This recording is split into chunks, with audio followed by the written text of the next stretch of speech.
ठाणे जिल्ह्यामध्ये 20 नोव्हेंबर रोजी मतदान पार पडणार आहे। त्यासाठी ठाणे महानगरपालिका असेल, जिल्हाधिकारीच्या वतीने अनेक ठिकाणी यंत्रणा सज्ज झालेली आहे। आपण सध्या ठाणे वागळे परिसर या ठिकाणी IIT या ठिकाणी आहोत आणि याच ठिकाणी EVM मशीन असेल, इतर साहित्य ते इतरत्र आता मतदान केंद्रावरती पोस्ट करण्यात येत आहे। त्यासाठी पाहायला गेलं तर याच जिल्ह्यामध्ये ठाणे जिल्ह्यामध्ये 10,000हून अधिक पोलीस असणार आहे, 4,000 होमगार्ड असणार आहे, तसेच कर्मचारी देखील मोठ्या संख्येने या ठिकाणी कार्यान्वित करण्यात येणार आहे। त्यामुळे नक्कीच मतदानाच्या दिवशी जास्तीत जास्त मतदानाला उतरावे असं देखील आवाहन प्रशासनाकडून केलं जातं। त्या अगोदर पाहायला गेलं जय्यत तयारी प्रशासनाची आणि पोलिसांची झालेली आहे आणि आपण याच ठिकाणाहून आता आढावा घेत आहोत आणि याच ठिकाणाहून पाहायला गेलं कर्मचारी आणि इतर प्रशासकीय अधिकारी या ठिकाणाहून प्रत्येकाला साहित्य वाटप करत आहे। आपल्यासोबत या ठिकाणी नोडल ऑफिसर जोडलेले गेले।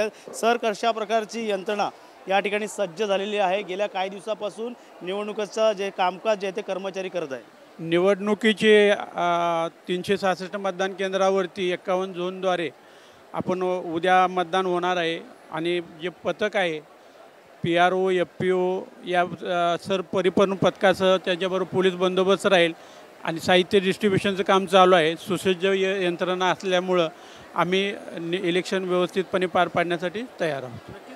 ज्येष्ठ नागरिक असेल त्यांचं देखील बॅलेट मार्फत मतदान झालं आहे, तर महिलांसाठी काही केंद्र आहेत जे आणि आदर्श देखील केंद्र त्या ठिकाणी उभारण्यात आले मतदानाच्या दिवशी 3 मतदान केंद्र करण्यात आलेले आहेत। PWD मतदान केंद्र एक आहे, पिंक मतदान केंद्र एक आहे आणि यूथ मतदान केंद्र एक आहे। या ठिकाणी विशेष व्यवस्था करण्यात आलेली आहे।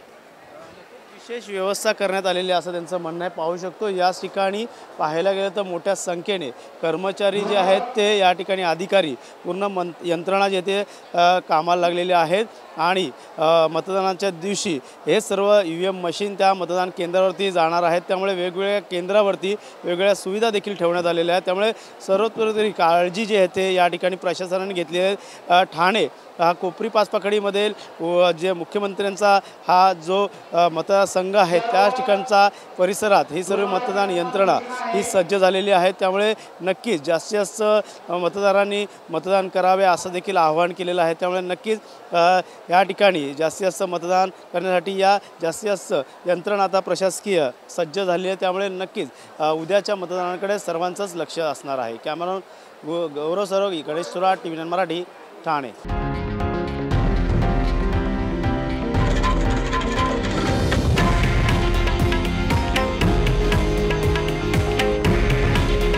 हे आहे देशातील नंबर 1 न्यूज नेटवर्क आणि आपण पाहत आहात TV9 मराठी। काळजी तुमची, हित महाराष्ट्राचं।